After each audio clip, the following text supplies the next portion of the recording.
Okay.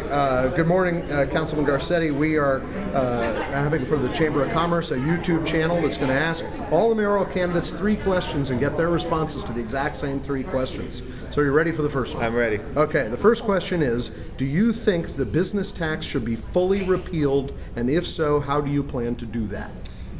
I believe that this city's biggest job killer is our gross receipts tax, our city business tax. We have lost 166,000 jobs in the last 20 years in the city of Los Angeles. And I don't just have plans to change, reform, and abolish this tax. I've been doing it. I was able to write the first legislation to do that about 8 years ago that killed the business tax for our 60% of the smallest businesses. And now I have reconstituted our Business Tax Advisory Committee, and they've given me a plan that I'm pushing through my committee and through council to abolish the city's gross receipts tax once and for all. Along the way, we're getting rid of it for car dealerships, we're lowering it for high-tech firms and other strategic industries, but we want to give the strongest signal to people that over the next 10 years or 15 years, there will be no business tax by the end. We estimate we'll bring 130,000 jobs, badly needed jobs, back to LA.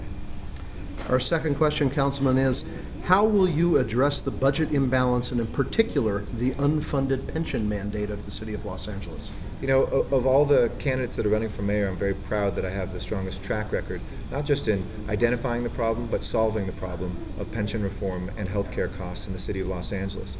4 years ago, we were projected to be bankrupt in 5 years, in other words, by next year.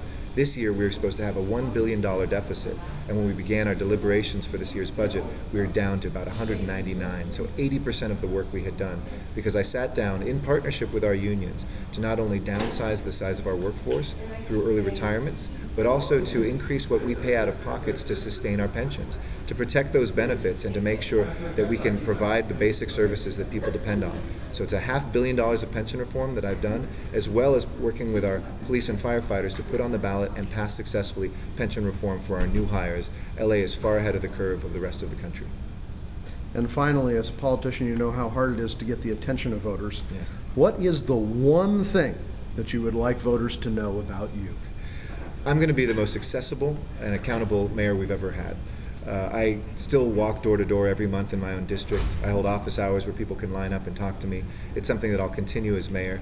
But I'm also a dreamer, somebody who believes in the potential of this city. Here in Los Angeles, we don't need to settle between a mayor who's good and has a proven track record, knows how to get things done, and one who sets out a bold vision. We can have both. And the neighborhoods I've represented in Hollywood and central parts of Los Angeles, we've turned them around dramatically. But we also have set the bar high to make sure that we prosper for the next decade to come. And that's the sort of mayor that I will be. Thank you so much for coming this morning. Thank you.